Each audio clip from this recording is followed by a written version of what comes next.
They said I ruined the view. That's what the letter claimed anyway.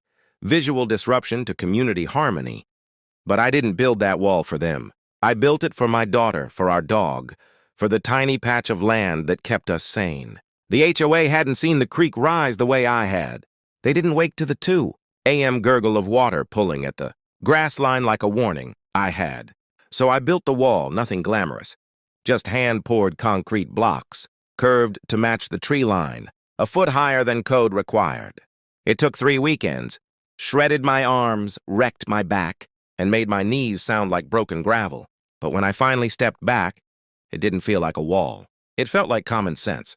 Carter, the HOA president, made the first comment. He strutted past with his golden doodle, wearing spotless loafers and a smirk polished to perfection.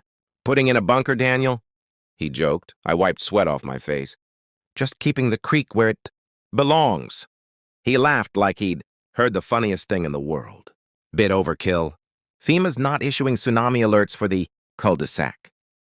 The man wouldn't recognize a water table if it soaked his driveway. By the end of the week, the neighborhood gossip machine was in full swing. Shelby, queen of the HOA gossip loop, posted a blurry photo of my wall with the caption, "Unapproved structure ugly and unsafe." 3 anonymous complaint. Notes appeared under my door. And on Monday, the first official letter arrived, sealed like a court summons. Printed on paper heavier than the rules they pretended to follow. Remove the structure within 14 days or face fines. I read it on the porch while morning sun glinted off the unfinished corner of my wall.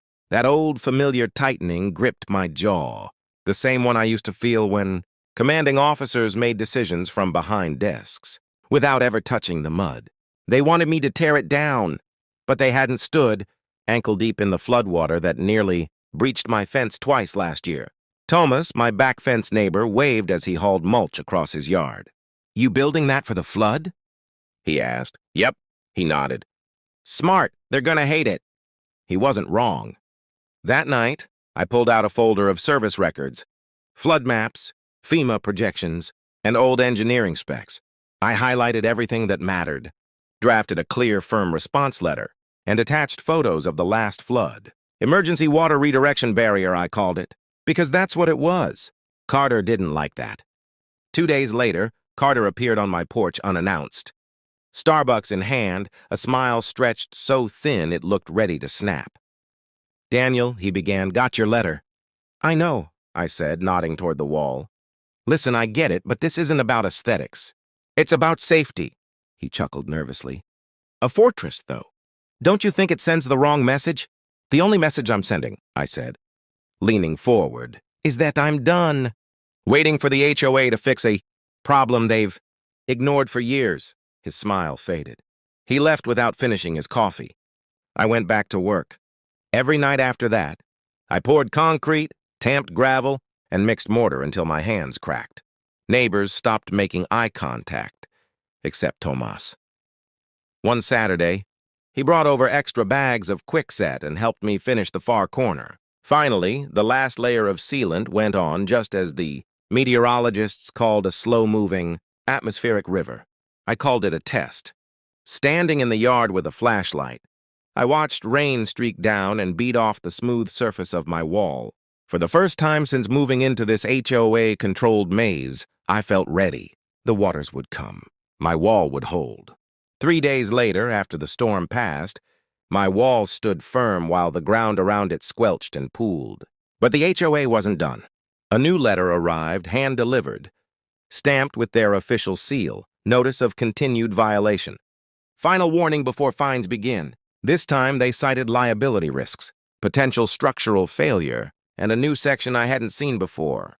They had amended the rules while I slept. Counting on people being too polite to notice, not me. I sat on the porch with the letter spread across my knees. Rain lingering in the air, the smell of wet earth clinging to boots.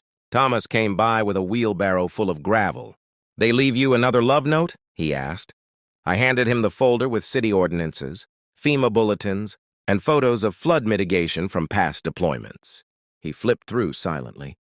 "You know what you're doing," he said finally. "I've always known," I replied. "They just don't want me reminding them of what they've ignored." I sent a certified letter back to the HOA, highlighting their failure to maintain the community drainage plan. Photos, topographic overlays, and warnings attached. I didn't expect them to care. It wasn't about safety for them. It was about power. And I had shattered their illusion of control. That week, Shelby approached me, fake smile in place. "Daniel, just a heads up, the board will discuss legal remedies at the next meeting. Attendance is mandatory." "Legal remedies? You mean for protecting my home?" She waved it off. "Well, we all agree you've made your point." I walked back to the wall that evening. The pale concrete gleamed under streetlights. It wasn't a wall to look good. It was a wall to save lives. And when the next storm came, they'd see it. The HOA meeting was held in the faux colonial clubhouse, white pillars gleaming under fluorescent lights. The faint scent of lemon cleaner hanging in the air. I sat near the back while Shelby, Carter, and the treasurer, Paul, sipped from embroidered mugs at the front like they were running Congress. Shelby began with her usual breathy tone. "Neighbors, thank you for coming. We're facing a serious violation of community harmony. One homeowner has taken it upon himself to construct an unapproved fortification." Carter leaned in. "We can't allow individual actions to jeopardize community appearance and liability. If Daniel's wall collapses or redirects water improperly, we're all at risk." I stood. "My wall won't collapse." "Yours might?" Gasps rippled through the room. "Excuse me, Carter," he snapped. "I submitted flood maps, engineering specs, and warnings 2 years ago. You paved over natural drainage. FEMA risk categories exist. My wall exists because I know what's coming." Shelby frowned. "There's no official flood warning here. The state reclassified this zone as minimal risk 10 years ago. Since then, we've had hundreds-year floods." Paul muttered something about overreacting. I looked around. "This isn't overreaction. It's preparation. You mock me now, but when the water comes, you'll wish you had built walls, too." Silence filled the room. They didn't applaud, didn't laugh. I left before the meeting ended, the air thick with unspoken frustration. Back home, the thunderhead on the horizon was unmistakable. Every muscle remembered. Every part of me that had ever held a shovel, packed sandbags, or pulled a child from mud knew what was coming. I didn't need HOA approval. I had conviction. Months before pouring the first bucket of concrete, the HOA had launched a so-called beautification initiative. Carter pitched it during a quarterly meeting. Drone slides and inspirational music included. Replacing old gravel drainage lines with decorative brick promenades. I watched them bury the original trenches. Compact clay beneath bricks and call it elegance. The water had nowhere.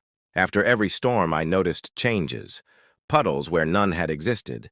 Water pooling behind fences. I documented everything, time-stamped photos, elevation maps, small stake-mounted gauges along the path. Not that I needed them to tell me what I already knew. 2 weeks before the flood, a light rainfall revealed a new seep under my fence. It wasn't the creek. It was their path. A slow leak feeding the backyard. I crouched, lifted a corner tile, and saw compacted clay beneath.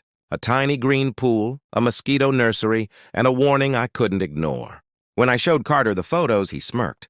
"Daniel, you need a hobby." "This is my hobby," I said. "Keeping people dry." He laughed, then suggested I join the board. I remembered what it was like in rooms of ego and deceit. Not again. I stayed in khakis, not uniform, but the lessons were the same. Power without foresight kills. That night, I checked the wall. Smooth, pale, sealed. French drains behind it, runoff redirected, a sump system rigged just in case. This wasn't for beauty. It was for life. They could threaten fines. They couldn't unmake what I had prepared. The storm arrived 2 days later, a relentless pulse of rain and wind. East Briar Creek churned brown and restless, higher than I'd ever seen. I stood at the edge of my yard, flashlight in hand, watching the water beat against the smooth face of the wall. Each drop felt like a drumbeat counting down the minutes until the true test. Thomas appeared, carrying sandbags, nodding at the barrier. "Ready for this?" he asked. "Always," I replied. By midnight, water had reached the base of the wall, lapping at its reinforced foundation. Behind it, the yard stayed dry. The French drains swallowed runoff efficiently, the sump system humming quietly. I moved along the wall, checking seams, making sure no cracks formed. Concrete dust, wet earth, and the smell of rain mingled in the air, familiar and reassuring. This was no ordinary storm. This was a validation of everything I had done. Meanwhile, the HOA remained oblivious. Carter and Shelby were likely still, arguing over decorative lights or the supposed affront to community harmony. The irony stung. Their paved promenades and covered trenches funneled water straight toward the homes they claimed to protect. I had known it, documented it, warned them. They hadn't cared. I had acted.